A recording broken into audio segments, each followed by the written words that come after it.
The puck is about to drop on your favorite all-Canadian hockey podcast. Without further ado, here are your co-hosts, Mick and Grant. Enjoy Canada Puck.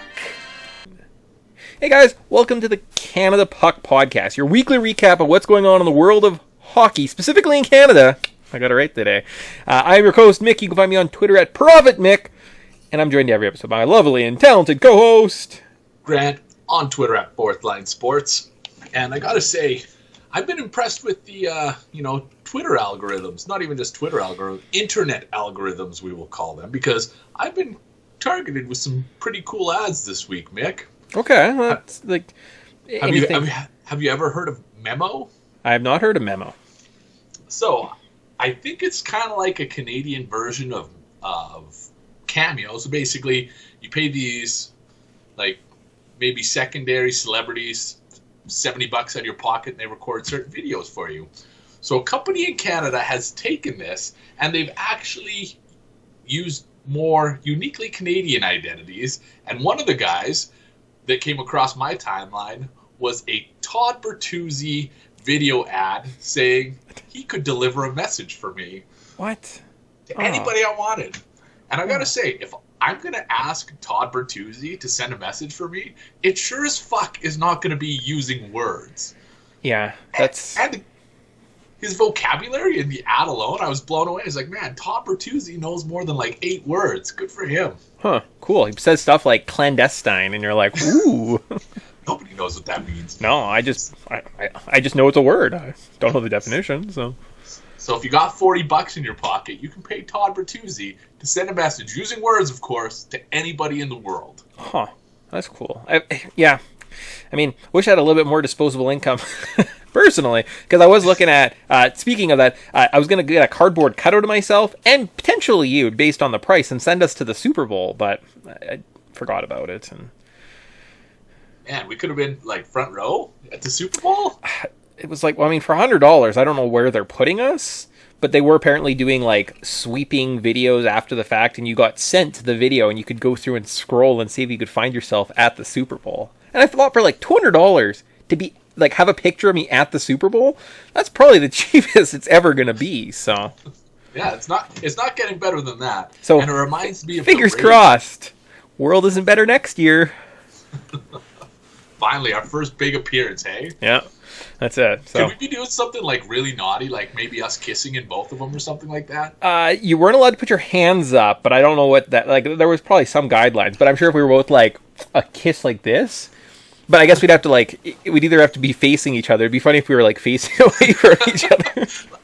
Grant's licking a stranger's face at the Super Bowl. I forgot the mirror image is flipped. That's unfortunate. Darn. Shoot. So if you are new to the podcast, this is kind of our Super Bowl show. So again, we're talking specifically about hockey. We'll run kind of through that quickly at the top. Not a lot happened this week. I mean, if you look at the schedule today, I think there's one big news story that's kind of popping up that maybe is going to be a future event. Other than that, then we'll kind of get into our prop show, kind of the second half of the podcast. So that's the dealio. So headlines. So what we're doing is we're kind of just looking in like big, broad terms, what's going on. Right now I've got the standings page for the Mass Mutual East on the screen. What's like a big headline from the week from the Mass Mutual East? What happened? So I have one if you don't. Yeah, you go ahead. You run. I can't think of anything off the top of my head. So earlier this week, there was a game between Philadelphia and Boston, and I think maybe one of the greatest parts of hockey right now that we're not appreciating is Gritty. He is on Twitter. They've set him up with his own little stage. He's putting on little productions. It is great. We've loved him since the day he came into our lives, and he's still great. He did a scene where he came out in a bathrobe, undressed. We still got to see what Gritty looks like without a jersey on. It's disturbing. And he got painted like Jack paints one of his French girls. So that was the big standout, at least in my mind, off the ice a little bit. But Gritty's still just kicking it. I saw that too, and I was a little, I figured he was a guy who at least shaved, maybe waxed, but apparently not. He's just like fur all the way down. Au natural. So that's kind of it. I mean, obviously there was probably some other stories at some point, but I had to give a shout out to my boy I don't like the Flyers, but God damn it, Gritty, do I respect you. Hands down. I just got to run off this. Remember when he came in and like they had this big unveiling and everybody thought, "Oh man, Gritty's a big dick. Like, what the hell is this?" And like literally, like hours later, I can't even remember what his first nonsense thing was, but he just exploded. And then he had that tumble on the ice, and there was no turning back. Like Gritty just came into our lives and hasn't left. The best way that I've heard him described is he's a GIF. He's not a picture. Like, if you see a picture of Gritty, he looks weird. But as soon as he starts, like, you see him and he starts, like, kind of moving and his eyes are there, like, you're like, all right, I get it, right? So he has to have a little bit of motion to him. He's not a still image kind of guy. So, and I respect that. Yeah, that's good analysis, actually. Whoever told you that, we need on this podcast. All right, I'm going to... Good thing I don't talk to a lot of people and can track that down. How about maybe some hockey news in the Discover Central? Does anything happening in the Discover Central? They seem to be kind of most hit, or at least at the start of the season, they were hit hardest by the COVID-19 stuff. And we're starting to see cancellations pile up kind of on a bigger scale. 4 cancellations today. Yep. We're looking at 1, 2, 3, 4, 2 tomorrow. So I don't know, man. I'm not optimistic that the Central is going to be going to get all 56 games in this season. Yeah, I was a little shocked, especially when I was looking at the schedule just kind of earlier this morning as I was doing some pre-production notes. I noticed there was 4 games postponed, and I was like, well, that's not good. And it's one of those things. I don't know if there's contingencies in place. We did touch on it just a little bit last week when I did mention. If they don't have set times for when the finals need to be done. I know they're trying to avoid the Olympics, but if they can maybe extend it a week or something, give some teams some breaks. I don't know if that's the worst thing in the world, right?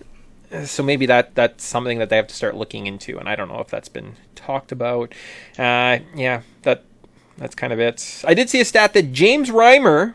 And if you notice, I've got a 34 Leafs jersey on. It's not Matthews. It's actually a James Reimer. It's even got the tag on it. So I bought it and never decided to wear it. So if you hear something dangling around, it's Optimus Rhyme himself.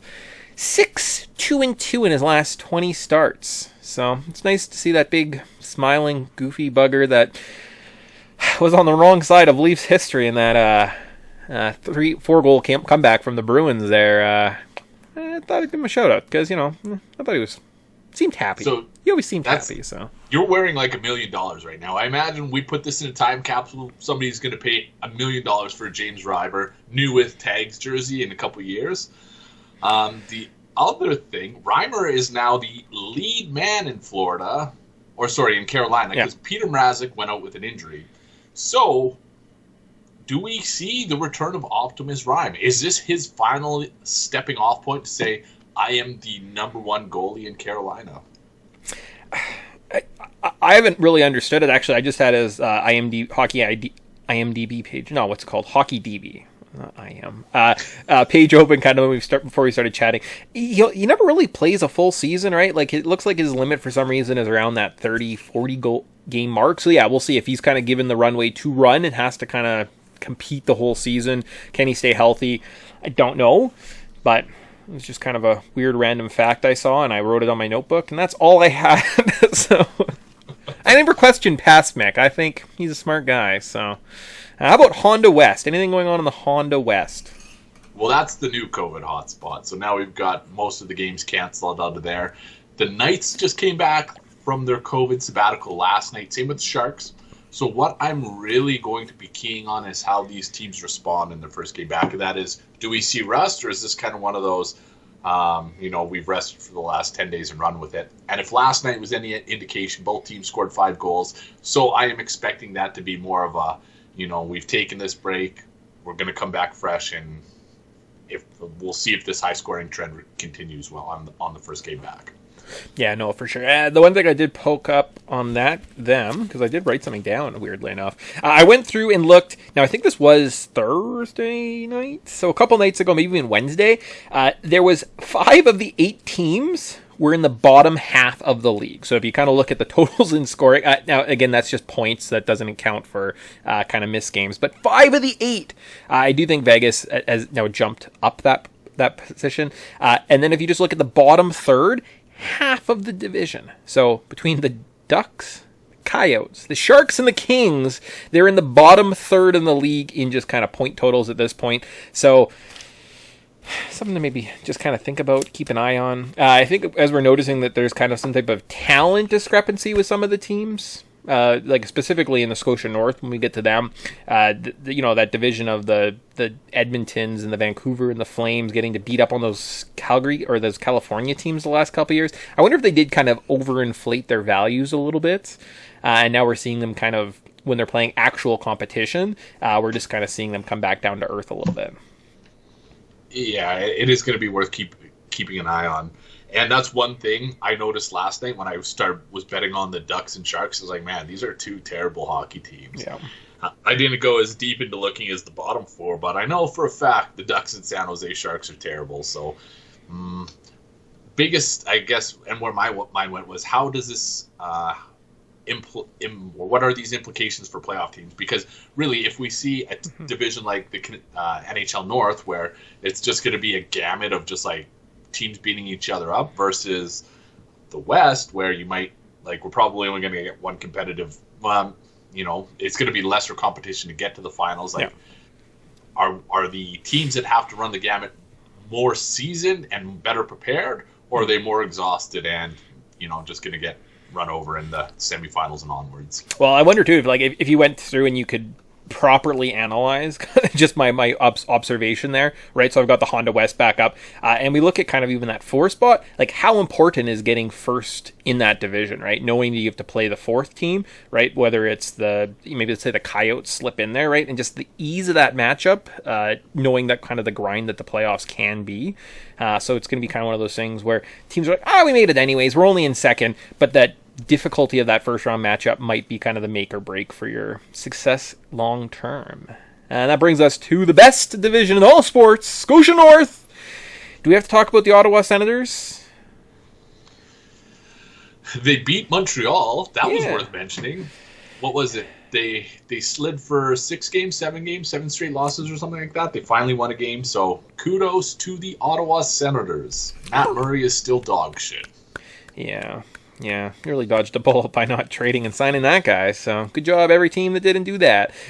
Calgary Flames, I don't think they really doing a lot else. They beat Winnipeg, lost to Winnipeg. Is that kind of what happened? Yeah, they've had a tough start to the season, I would say, because they played Montreal 4 times now. Yeah. They played Toronto a couple times. Twice. Yeah. Vancouver and Edmonton aren't easy outs either, so it's going to be a grind for this team. And I think we kind of mentioned that at the start of the year when we did our preseason show. They are doing better than their metric or than their record implying. And by that I mean they're actually outplaying teams, but they're just losing at shitty times. So I think we haven't seen the best of the Flames, and I do think that they are one of those progression candidates as we move through the next few weeks of the season. Cool. So keep an eye on that. Moving up to 5th with Vancouver. They lost to the Leafs this week. They got pumped by Montreal earlier this week, so they're not having a good time. Since we last talked, maybe we're optimistic. Right now, they're sitting at a -7 goal differential. I don't know what it was last week. I wouldn't be surprised if it was a positive, just because of the smackdown that was laid on them. So, poor little Vancouver, eh? Who would have thought Tyler Toffoli was that great of a forward? Oh, wow. He just seems to have his day against the Canucks. Yeah. But most concerning are their defensive metrics. So they give up by leaps and bounds the most chances against, both from a scoring chance and high danger perspective. They've given up 5 goals in at least 5 goals, I should say, in 3 straight. So goaltending isn't where it should be. Demko's not the guy. Holtby's not the guy. And you can't really fault them because they have such a god-awful defensive system in front of them. But, man, if their plan was to outscore teams 5-4, 6-3, they got the 2 wrong goalies in net for them. Yeah. And, I mean, I must follow Vancouver fans. I know that Canucks Twitter, it's a pretty dark place these days, it went from optimism to the sky's the limit to there was so much poor mismanagement of this team. Last year was probably the peak, the apex of what this squad can be, and now we're just going to be run down with cap management issues for the next couple of years. So, good job. Great. How about number 4, Edmonton Oilers? They had, how'd they do? They kicked the Senators' ass last Sunday. That's kind of the only card in town. And then they won again on Tuesday. So good job, Oilers. Yeah, those two games against the Sens definitely helped, and it feels like that's going to be the trend this season. Like whoever gets to beat up on Ottawa this week, all of a sudden their momentum shifts a little bit. They did have one win against Toronto as well, so that was kind of, as an Oilers fan, good to see. Again, offensive, the same kind of pattern as the Canucks in the sense that like tons of offensive firepower, but defensively they still give up a whole bunch of chances. Koskins, no stalwart, so I don't. And this has been my quarrel with the Oilers since the start of the season, even since the offseason, is that like, how are we going to beat teams without a starting goaltender, especially if we get into the playoffs? So I sincerely hope Ken Holland has a plan for this, because the defensive structure doesn't really, it warrants a better goaltender, and they don't really have the cap space to get there. So we'll see what happens. Yeah, we saw that a little bit. That Saturday night game from last week, I think it was an overtime win, right? That the Oilers over the Leafs. Great little affair, right? Like, great hockey, lots of talent, but yeah, that goaltending situation kind of makes you wonder. I saw that they put some like minor league guy on waivers today, so that's good. So just start kicking goalies out the building, for free. It's awesome. Good job. How about the Winnipeg Jets sitting firmly in third place? They're playing pretty good hockey, like, I don't know if Laine was just kind of bringing the whole team down, or he played like sad puppy music in the locker room, but they've been playing pretty good since that trade. They haven't even got Dubois in the system, in the building, and they're just kicking the Flames' butts, so... I did a quick dive on these guys earlier in the week, and they benefited from like a really home-friendly schedule. I think they've been home since January 22nd, so this is a team that is really going to benefit from home ice, not only because like it's the advantage of being at home and resting in your own building, that sort of thing, but line matching is so crucial for this team, and they have to insulate their young forwards to put them in a position to be more successful. And you've seen that they've done that on the home ice way better than on the road. So I would say that home ice is their biggest advantage, even without fans in the building. And for them to be successful, they're going to have and by successful, we'll define it as making the playoffs. They have to do like outstanding at home, and they have to be 500 on the road just to get into like that 3-4 spot if they want to stay there. I have been in the MTS Center myself in the last couple years. They do have called foot-long jet dogs. So it's a hot dog like this long. It's delightful. So of course you're going to play well when you've got that on the menu. They probably have like buffets of that in the locker room after the win. So you're probably so excited to get out from there. You want to celebrate with a foot-long hot dog. Might be their key to success. No wonder they didn't trade for Phil Kessel. That all makes sense now. 100%. Phil's not playing tonight, healthy scratch, so down. Just in a bed of hot dogs, passed out. Yeah. He needs a raise so he can just afford his addiction. Up to the top of the crop, we got Montreal. I don't know. I mean, you lost to the Senators this week, so that's a thing. And I think this is something, and I should have looked into this a little bit closer, but I had this like thought in the back of my head, which sounds dangerous, but I think Carey Price does terribly against the Ottawa Senators. Like, I don't think he has a good track record against them recently. And they play them this morning. The game's actually already dropped. Puck drops already happened. Yeah. And they elected to go with Jake Allen. So maybe that gives you some... Maybe we shelter Carey Price. Like, we can't let anything bad happen. Like, his confidence is back to where it needs to be. He's playing good hockey. You can't let the Ottawa Senators destroy that Montreal. Yeah. So maybe insulate him from all the Ottawa Senators games, and you guys will continue to be successful. I mean, it's a classic just trap game, right? Like, guys are coming in, they're looking, they've got one win. The Senators' only win this year was against the Maple Leafs. They're like, these guys suck. We're not going to try that hard. We just kicked Vancouver's ass the last couple nights. We've been going off. And you have a bit of a letdown, like it happens in sports. I mean, it is interesting that the Senators' only 2 wins come against Montreal and Toronto. So, Stanley Cup champion Senators? Just plan the parade, Ottawa. That's it. I don't think I have anything else. Toffoli looked good. There was scoring, balance scoring, I would say. If you want to talk about something, they've been so good from like the first three lines. Everybody scores, and that's dangerous, especially in the playoffs. And I expect big things. I've been fucking preaching it since we started recording. I expect big things from the Avs this season, and I would expect that balanced scoring to be the biggest part of their success. Well, and I lots of that balanced scoring comes from just the defensive responsibility, the defensiveness the confidence they get from their defense and goaltending, right? That their forwards don't have to kind of play back. They kind of can play with leads. They can hold leads and just kind of let them do their thing. And we are seeing that. I mean, I should point out that Habs Twitter right now is planning a parade route. They've only played 11 games. There's a lot of games left. So all those Habs fans that make fun of the Leafs fans all the time, check yourself. Yeah, have a taste of your old Medi on this one. That's kind of bad look for Montreal fans, but oh well. Yeah. So anyways, top of the crop again. Toronto Maple Leafs. I think they actually had an off week. I don't know if it was kind of one of those pseudo bye weeks or just based on schedules. They lost to the Oilers last week in overtime. They played the Canucks on Thursday, and then they're back at it against the Canucks tonight. So pretty quiet week. Not a lot of rumblings. Everything seems good in Leaf land. So when you score 7 goals in a game, things are going to be great. And the one thing that I've kind of noticed as a trend, and maybe I don't know how much weight to put on this just yet, but teams coming back from a road trip have been like super successful in the first game, but the second game has been a bit of a letdown. So I don't know if it's teams getting like lazy or like, here we won, let's just finally like relax for a little bit, like let their guard down. But maybe tonight and Vancouver has to be better defensively, and the Leafs actually outperformed the defensive metrics on Thursday by like a substantial margin. So Vancouver, I think, had 15 scoring chances, 5 of which were high danger, which were like easily the lowest of the season.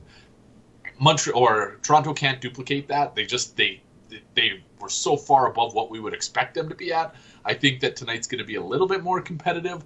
I'm not quite ready to pull the trigger with the Canucks, but I don't think that Toronto's defensive structure is going to sustain them against some of the better teams like Vancouver, like Montreal, like the Oilers, as we've seen. Yeah, that's fair. I mean, I feel like it would behoove us. We did just see the second oldest hat trick from a Toronto Maple Leaf with Jason Spezza's performance the other night. So, good job, Jason. I know you were waived. You were on the taxi squad. It looked like we didn't want you, but you're back. You're in our hearts. Simmons had a nice Tilly, which I saw all over the internet. Like, I think at one point, Ice Cube had actually talked about it. He actually tweeted. I mean, he said, why is this allowed in this sport? Any other sport, these guys would be suspended, kicked out. Why is it okay? It's a good thought, you know? You want to talk about checking yourself? Ice Cube should check himself here, because I'll have a go with him if he wants to run his dirty mouth about fighting in hockey. Shit. I got to talk about that. I'm glad you brought it up. I can't believe that it took that long for Jordy Ben to respond. Yeah. Like, you see Quinn Hughes go violently into the boards, and like, kudos to Ben. He could tell from the fight he doesn't really have doesn't really do this often. And Simmons, you know, I don't want to say laid the beat down, but definitely had the upper hand in that one.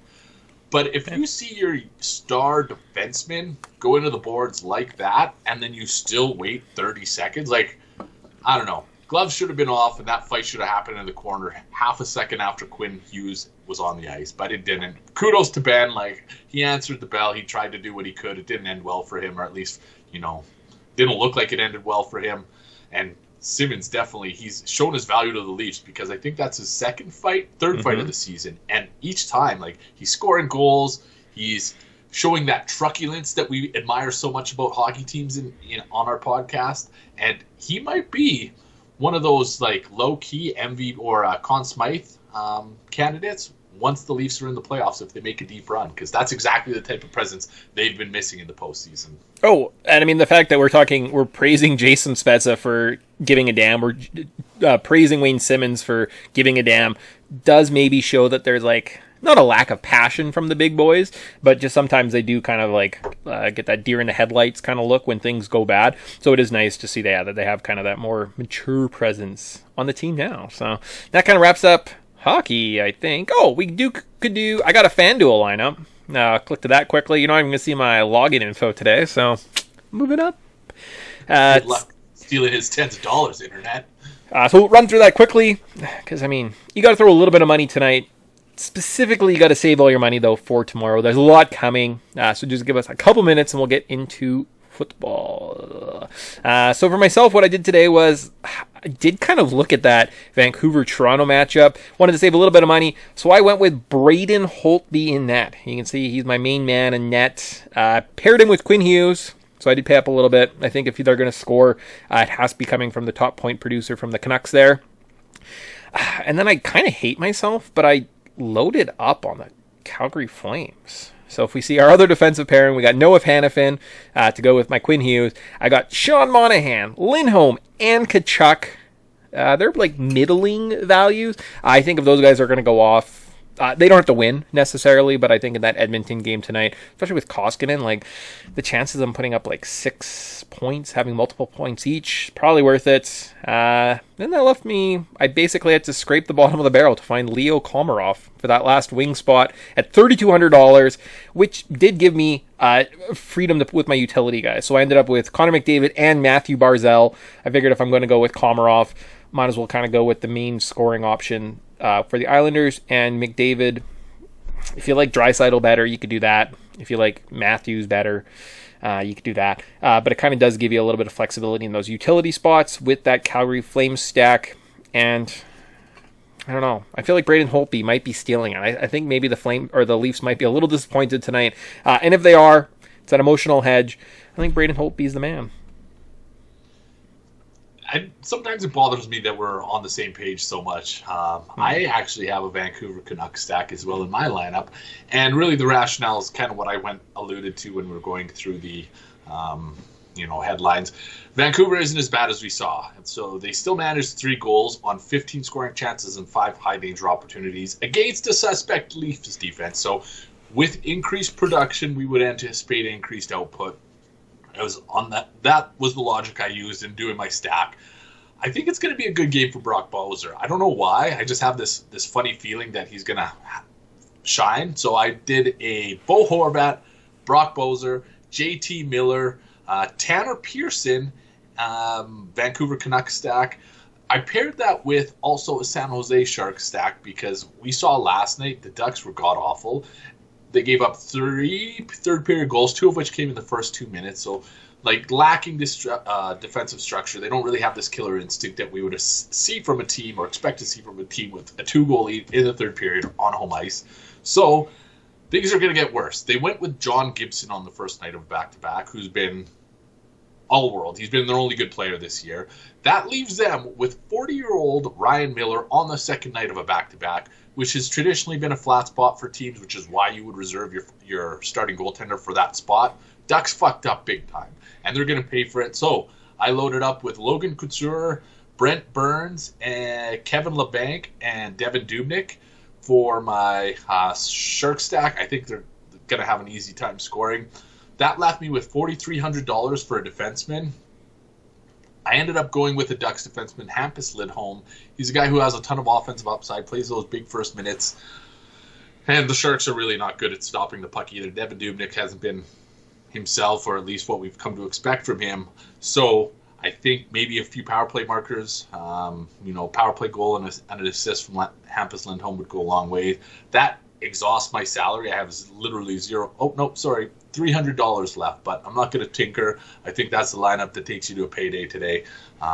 Shark stack, Canuck stack. Cool. And just the only note I have so if we want to look at kind of last week, I failed miserably. I don't know if I can pull that up, but it was one of those things where I was struggling to put that lineup together, right? I think I went with the Vancouver Canucks, or no, I went with the Jets or something like that over the Canucks. Just didn't have the right combo of players. Ended up not cashing in whatsoever. And I did really struggle with that, and I just wanted to share that kind of with everyone going forward. If you are trying to do these daily fantasies and you're having a hard time putting together a lineup, that might just be one of those signs that you're better off almost saving your money, right? Maybe write down your picks, just keep track of it, but don't actually put real investment on it, because I had such a hard time versus today. no issue whatsoever. Flipped through it, had a good time, really feel confident. So we'll see kind of that approach. If I end up hitting some money, having a good payout, it could just be one of those things, like that's one of those like intangible gut feelings. I thought I'd just kind of share that advice. Oh, not that one. We want to go here. Bettor Advice. So kind of our weekly competition. Grant, how did you do last week on Bettor Advice? I did all right. No, I lied. I lost. So this is where I kicked myself. So I was going to bet the Flames just like you did. Talked myself out of it because I didn't want to be on the same side of the coin.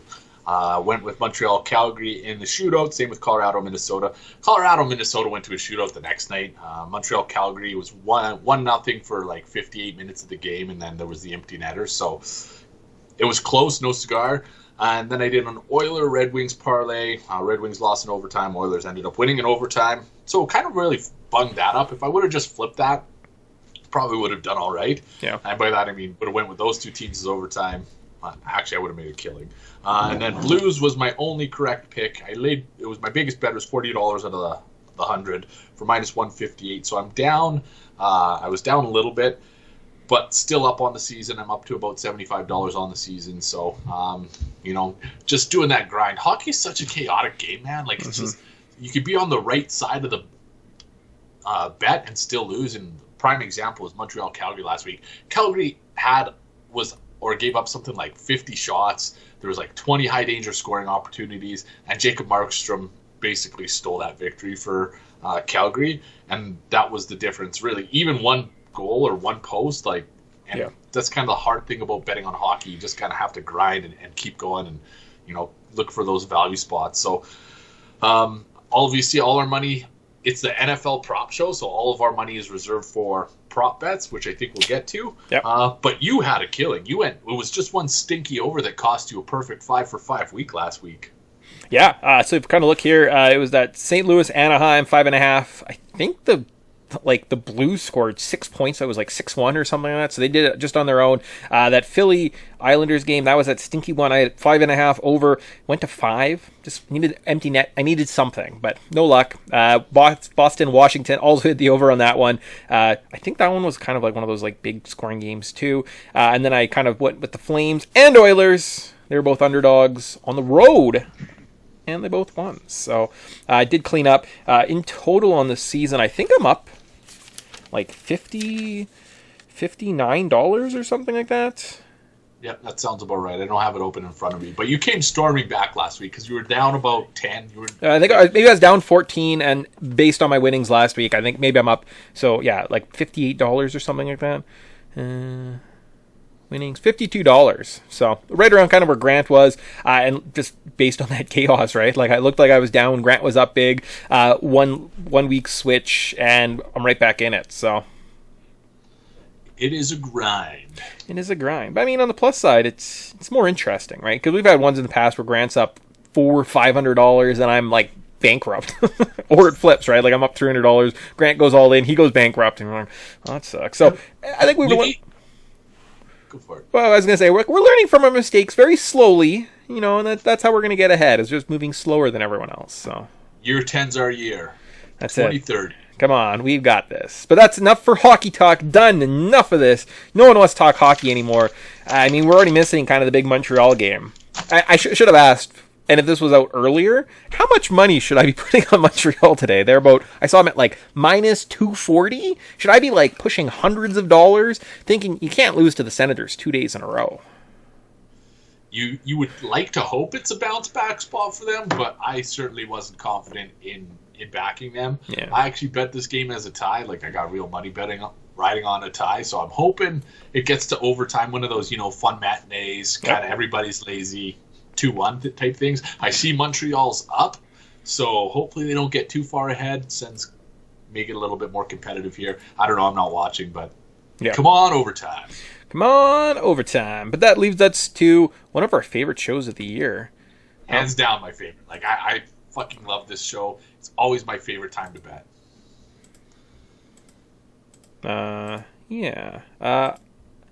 Undo. I was trying to zoom out, and it looks like I deleted some of like the things I wrote down on our prop sheet. So, and they're just continuing to write out. Redo. Ottawa has tied it up 1-1 in the first. We've got 7:52 left for people who are watching this, hopefully this afternoon, and seeing that, you know what, I already knew that. Yeah, good job being behind, everybody. So as you're seeing me awkwardly like redo everything that I just undid, we're on to our prop show. So we take $100, about 10 bets or something like that, prop bets, kind of give our advice. Have we ever been right? I don't think so. No, in fact, I've been so wrong on some years that I've cost certain players their careers. Yeah, well, what's his name? Butler's had like a resurgent career since then, but it's just, you know, when I bet him to be playoff or Super Bowl MVP, I can't even remember. Maybe it was 50 to 1 or 40 to 1. It was higher. Yeah.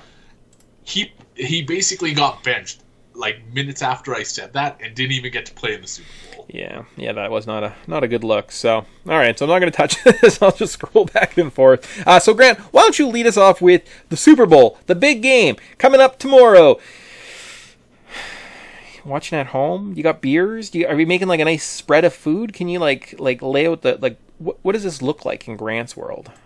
So I'm actually going to do, and I probably should have mentioned this before we started recording, I'm going to do a prop sheet. So in the years past, when we've gotten together for Super Bowl, we do a prop sheet. Everybody throws $10 in, see if they win. You know, squares was always a fun thing. We don't get that this year, COVID limiting us to our own respective homes. So I was going to do a prop sheet, send it out, and I've already got some interest. So basically, 10 props, everybody chips in $10. You don't send it to me, obviously, but we'll just email the winner at the end of it. So that's going to be a big part of it. So regardless of outcome, and that is however the game goes and however my bets go, at least I'll have the prop sheet to keep me sane. Food, beer, and I would say probably an over or a nap mid-afternoon is going to be key to my Super Bowl Sunday. What about you? What's on the go? Yeah, I think we've got some treats. Not going to give any promotions, but maybe we got some like Super Bowl themed cupcakes coming our way. I found these hot dogs. They're Schneider brand hot dogs, chicken wings, but they taste like hot dogs. They're like the buffalo barbecue flavored. And I was eating the other day and I was like, this does not taste like chicken. It tastes like a hot dog. So I call them hot dog chicken wings. Got a box of those in the freezer I'm going to cook up. I'm really excited about that. We might even, I don't know, do something kind of like artsy fartsy, like some like deep fried cauliflower wings or something like that. And I think that's going to be kind of the spread. Nap. I don't know. We'll see. And I might have to dive into the beer a little bit. You know, I don't know. It's been a while. Yeah. I don't know how you watch a football game without having a beer. No. That's kind of the best thing about normal Sundays is it's an excuse to start drinking at 11. Not that I needed one, but it's good to have. 100%. So that kind of is the outline of what like my day, what my lookout. I was actually looking at doing sheets yesterday. Got to a couple websites that were charging fees, and I was like, I don't know about this. And the examples they gave were like from 2 years ago, and I was like, that's weird. Why didn't you have anything from last year? I was looking at squares and just never got around to it. So I'm glad you're doing it. I'm in. I might even do like 2 entries because I'm just that kind of a guy. That is, I remember last time we played squares, half the board was mixed board. And he ended up winning. Well, yeah. I mean, then people get mad at me, and I'm like, guys, I gave you everything for free, and I just took the gaps. Like, so really, I'm just making, like, all those blank spaces are mine because you didn't want to pay for them. So it's really your own damn fault for putting $2 on a $100 board. Like, what were you thinking? Well, yeah, your strategy paid off big time. Play the, you guys go ahead, go first, and then just clean up the rest of the board and take your free money. Well, I kind of have. Yeah, like you kind of have to do that if you're initiating that thing, right? And like, I mean, obviously it works out for you in the end, but it happens. So specifically with props, I do have them all written down now, and I didn't delete them all, so that's pretty exciting. So if you are following along on the internet, you can see them all here. Grant, can I get them both in the screen? Oh, kind of. Yeah. So let's do that. So this first column here is our prop. It's going to be over kind of what our choice was. I've got odds and payouts on the other side. I will scroll to that as we kind of get to them. So you want to just go 1 for 1?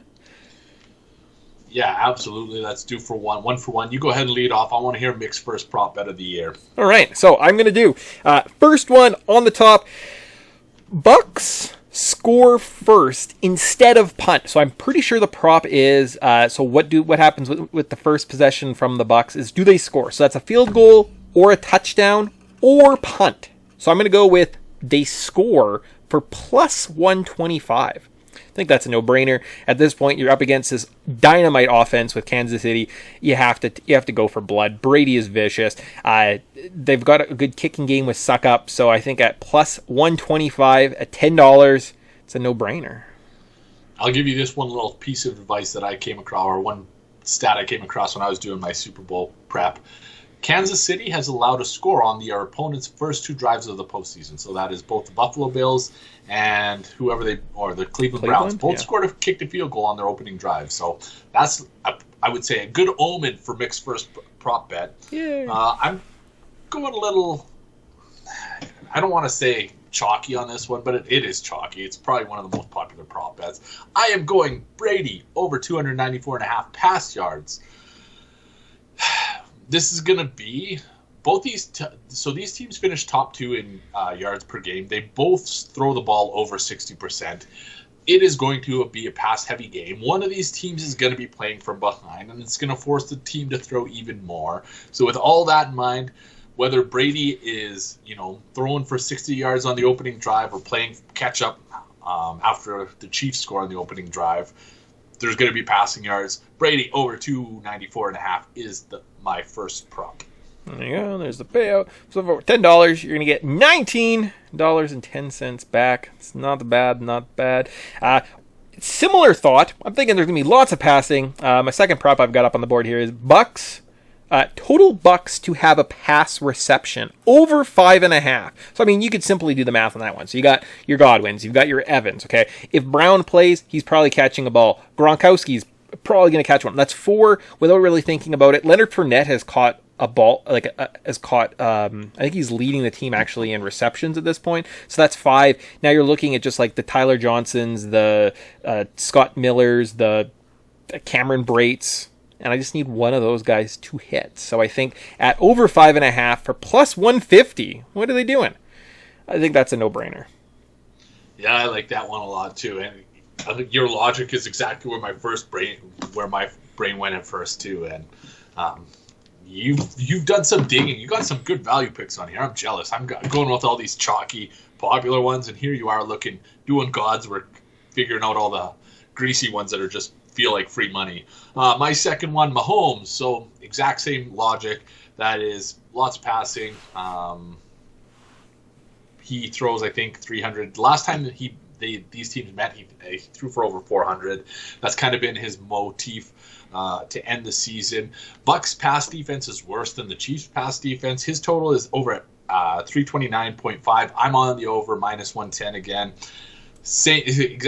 I just think that one of these 2 guys, and you can look at the futures board for validation, one of these 2 guys is going to win the MVP. And that is, unless there's like 20 points scored, we're going to look back and say this quarterback outplayed that quarterback, and it's going to boil down to who was more effective. So I think over 329 and over 294 were, I don't want to say safe bets, but bets that could get there. So I'm over 329 for minus 110. Nice. Not bad. Personal favorite of mine, total sacks by both teams over 5.5 plus 180. I kind of like that one. It's kind of a fun one to do, especially at parties. I realize I'm probably just watching it by myself. Maybe the only person paying attention. So counting them is definitely less fun. I kind of hummed and hawed on that one. I think 6 probably seems okay. Kansas City has a pretty depleted offensive line at this point. That's going to be that's the big talking story, right? It's kind of the pass rush versus the offensive line. So I wouldn't be surprised if it gets up there. And I think maybe old man Brady, I don't know if he's got a lot of juice left in those legs. I wouldn't be surprised if he kind of takes a couple bad sacks there. And there you go, 5.5. Was it 3 years ago? Or was it to the 2017 Super Bowl where it was Atlanta, Tom Brady's comeback versus, where it was like 5 sacks within the first, I want to say, quarter, maybe quarter and a half. Oh, yeah. And then we had to sweat it out until the last, 3 minutes of the game for you to get the over. And I'm pretty sure it was 5.5 in that game, too.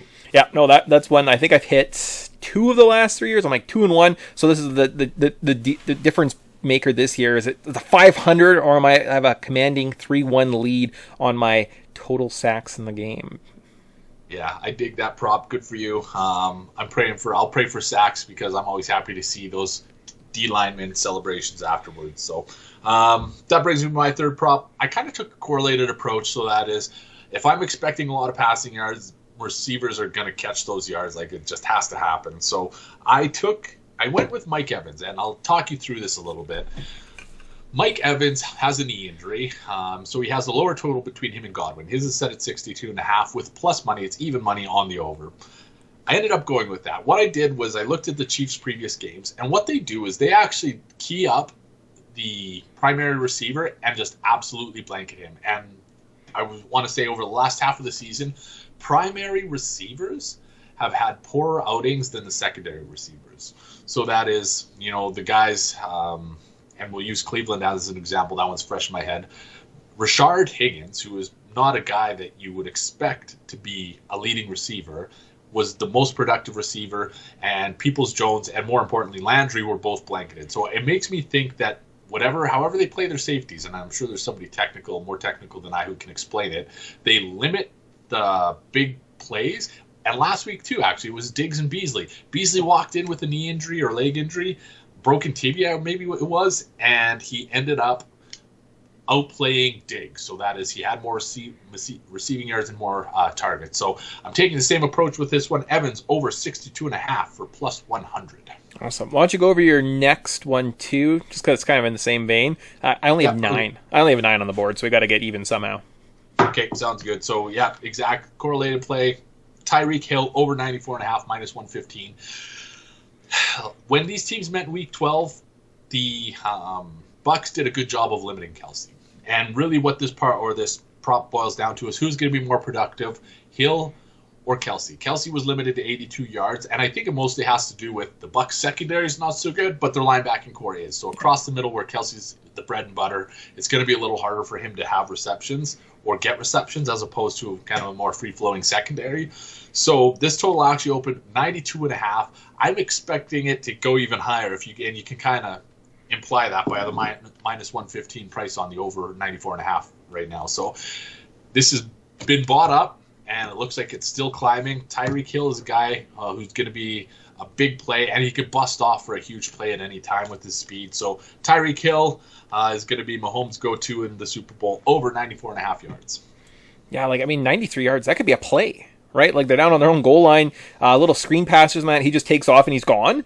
And apparently the Bucs cornerbacks are just, their secondary is just beat up too. Like, most of their good players are all, hamstring injuries and, really hope we can play and, keep up with him. The players are saying that on media day. You never say that. You usually get these cocky performances, and the fact that we'll see. I mean, that could be one play, so it's not bad. That's not bad at all. For myself, my next prop is: will there be a lead change in the fourth quarter? So we're thinking this is a close game.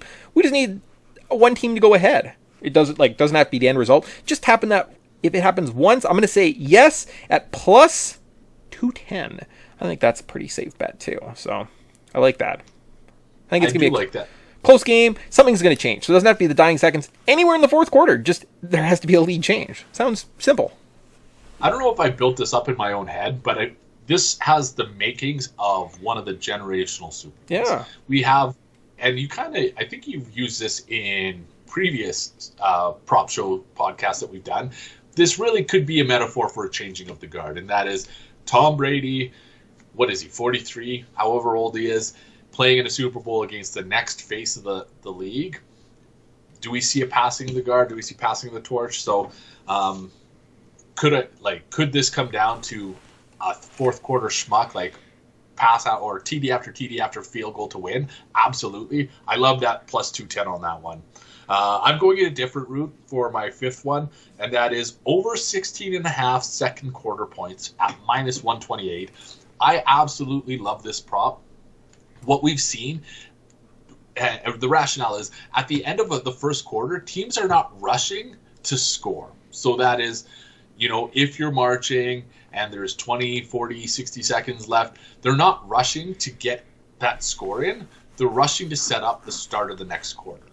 And by that, I mean just taking a conservative approach. So that means that if everything goes well, teams marching at the end of the first, get a score, and then you're only 2 scores with most of the quarter left.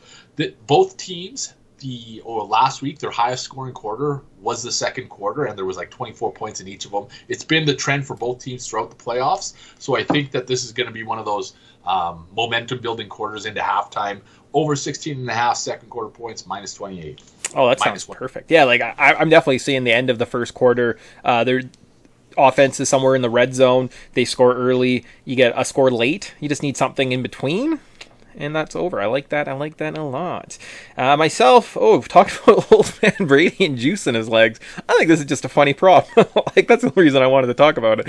His rushing attempts, or rushing yard total, over half a yard at plus 130. That's like one rushing yard. It gets there. Now, it is kind of murky. Like, he's not the most mobile quarterback, but you need a quarterback sneak that gets him to 1 yard. The only time that does kind of come into play is if they're in victory formation and does the kneel downs, like, they count those as negative yards at the end. So as long as it's a close game and they're trying to go for it at the end and he doesn't take some big sack or something like that, but that over that one rushing yard, I just like, they're not giving him any credit whatsoever. But any bit of a scrambling, you're laughing at that one, and at plus 130, we get to laugh at Tom Brady attempting to run. So good times. I love watching him just hit his top speed of 5.5 miles per hour, and it just looks like he's fucking trucking like, ah! I actually, once we started the recording, I was like, I forgot over Brady, the rushing prop, but I'm glad you hit it. Yeah. Again, praying for one. I'm praying for a Brady run just because the hilarity of seeing him try and truck downfield. I'm going in a different direction for my 6 prop. A little gimmicky, but players with a passing attempt over 2.5 for plus 125. Gimmicky was kind of the operative word here that I chose because it is going to take a gimmick play to get there unless there's an injury. And even if there's an injury, like, we would have to expect a player's leg to fall off, and Brady or Mahomes for them to not come back. But I could see both of these teams trying to get, like, the other team out of their groove by running, whether it's a cheeky wildcat, like, flea flicker, something goofy like that to just try and set the tone. We see this in big games all the time. So those gimmicky plays, we don't have to relive the Philly special. Like, I could see this happening. So as long as somebody throws the ball other than Brady and Mahomes, even a fake punt, plus 125, that's where my money's at. Oh, I like that. Yeah, I like that. A little bit of a gimmicky play. They have to throw something out there, right? Like, I don't know. Well, I mean, I guess we can get into it and, like, talk more about the game or whatnot, but we're doing all right. That kind of brings me... we're actually going to jump down on my list just because it does kind of pair up better with Grant's. In terms of just random players, like, something's got to happen. And if you look, most of my odds are pretty safe. Like, the plus 125s, the plus 180s, they're okay.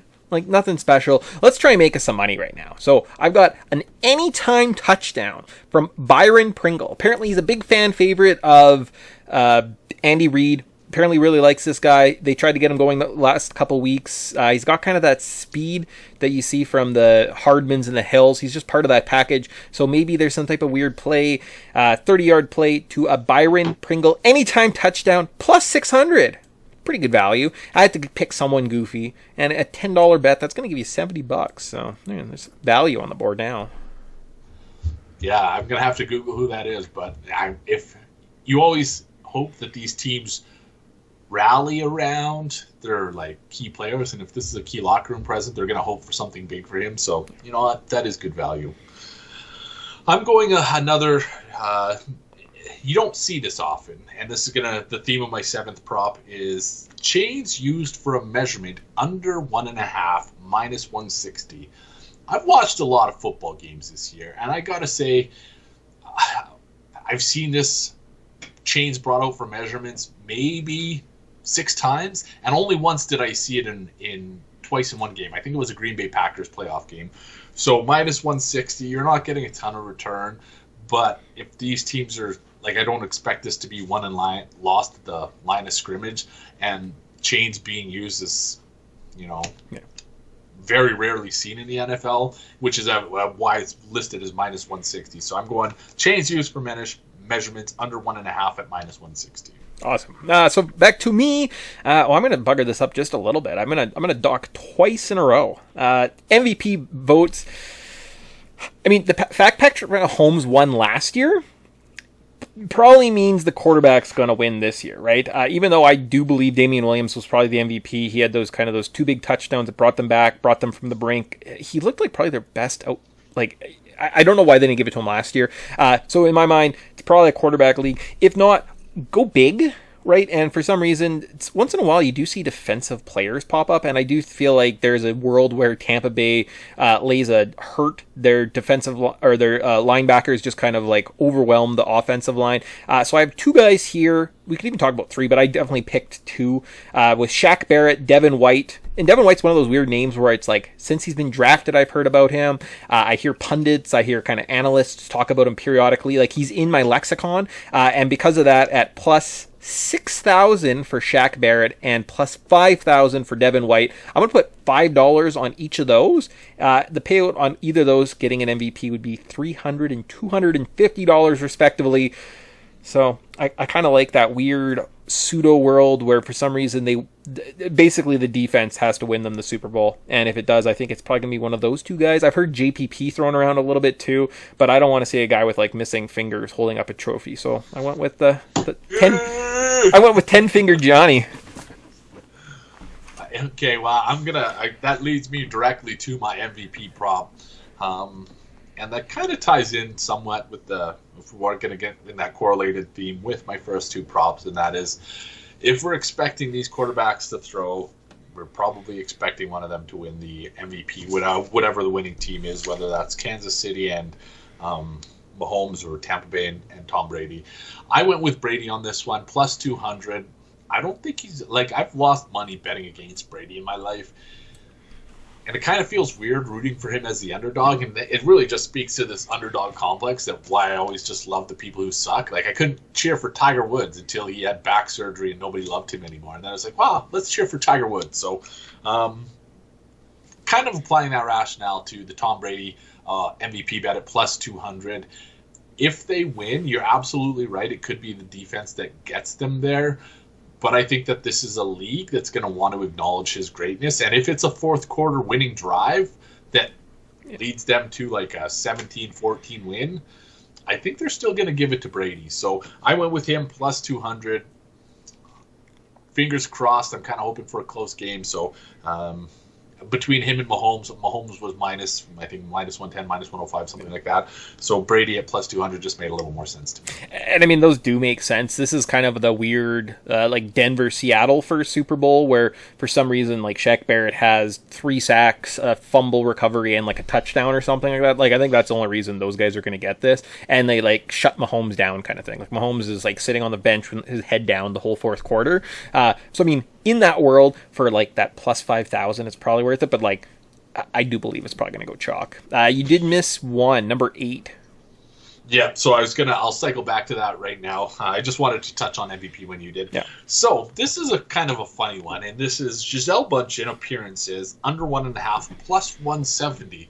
Like, I don't know how many times they're planning on showing her, and do they plan on like going back to her reaction every time something happens? It seems to imply that by the, minus, whatever the minus was, probably minus 190 or something, minus 200, to see the over.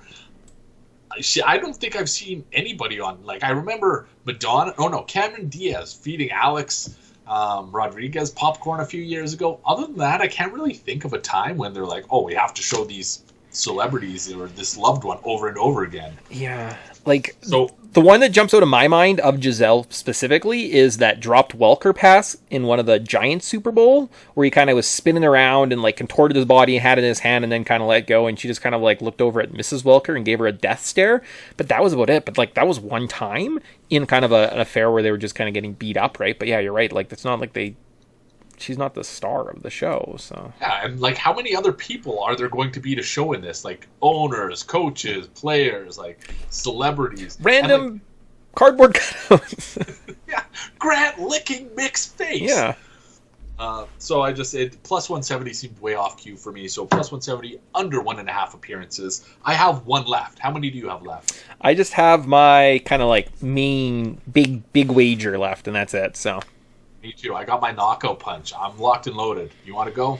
Yeah, I got this one. I've been playing around a little bit and had strangely success. Now, I don't know if this is like Teasers, are you familiar with the teaser world? So essentially, yeah. I'm definitely familiar. Okay, so it's essentially a teaser works is in basketball or football, you pick two teams on the with the points.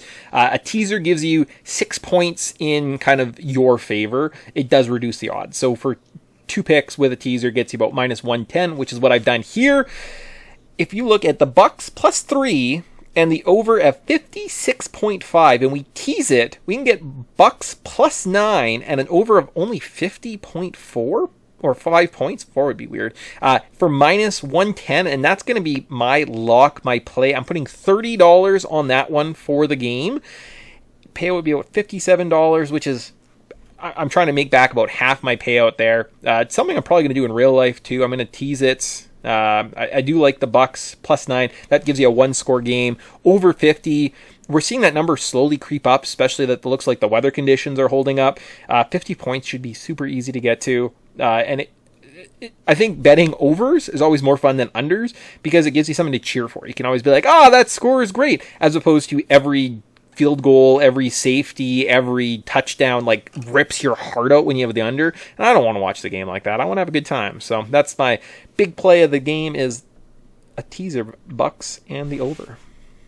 Nobody likes to sweat unders. If you do, you're a fucking monster, and I have no respect for you. I do think the other thing about unders is that you get to a certain point where it just won't exist, and especially if you're teasing them, because at 10.5, so that means that the Chiefs can't score more than 30 points. So I don't know. You just get to this kill point where it's like, all right, well, I can't win my bet, and sometimes it happens way too early in a game, and you just pout. Yeah. So I hate unders. I absolutely fucking hate unders. But I do have one knockout punch that I want to throw, and that is 125 to 1 odds on the exact score. I am going to tie everything together, and that is points that I brought up, points that Mix brought up, to advocate for Tampa Bay winning 27-24 at 125 to 1. If it gets to the point where these teams are going to basically be competing against each other, and by that I mean playing catch up throughout the entire game. One team scores, the other team scores. One team scores, the other team scores. And it's by the time you get to the end of the third quarter, start of the fourth, it's going to be more about not losing than winning. And I think it's going to be 24-24 with minutes to go, and we're going to see Tom Brady march the Tampa Bay Buccaneers down the field, play it safe, kick the field goal. He gets to ride off into the sunset. 27-24 as the final score. It gets you over the 50. It gets likely Mahomes and Brady close, if not over, their passing totals, and it gives us the Super Bowl that we deserve, and that is one of the GOATs versus probably the next GOAT. Yeah, no, I like that. I like that play. I like that confidence. I like the swagger. And yeah, I think it's going to be a close game, 1 score. I can't see Tom Brady getting his butt kicked at this point, right? Although, it should be noted, yes, they were up big against the Packers, but Brady looked really bad in the second half of that Packers game. He threw 3 interceptions. The Packers did nothing with it, and it really came down to essentially a 1-score game in that one too. Whereas Kansas City's just been kind of rolling, right? They kicked the Bills' ass. The Bills looked like they were the best offense. They shut them down.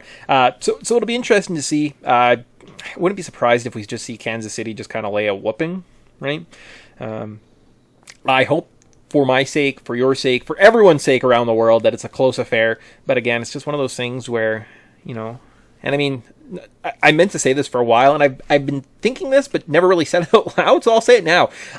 I think Aaron Jones, now I'm talking about the Green Bay Packers for no reason, so Shifting gears. Yeah. I think Aaron Jones is very crucial for the success of the Green Bay Packers, and him fumbling the ball twice and being out with an injury changed the course of essentially history on this one, right? If he was playing the way he was earlier on in the season, the reason that they had their 13 wins or something like that was because Aaron Jones' run game was just super dynamic. Teams did not know how to defend Adams and Jones, and him being knocked out, even against this like killer linebacker core that everyone wants to talk about with Tampa Bay, it was still a close game. If on those interceptions they just don't go 3 and out and punt the ball back to Tom Brady, I think the game's a lot different, and that's just one of those underrated things.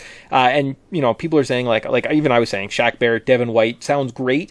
I don't think this linebacker group, this pass rush, is greater than the pass rushers that we saw last year with the 49ers, right? Like with the Buckners and the Bosas. Those are some of the best pass rushers we may have ever seen, and Kansas City made short work of them. So I wouldn't be surprised if Patrick Mahomes does it again and just kind of kicks ass, even with this discrepancy, right? Like I just don't think that the offensive line last year versus the Niners pass rush was worse than what they're facing this year. So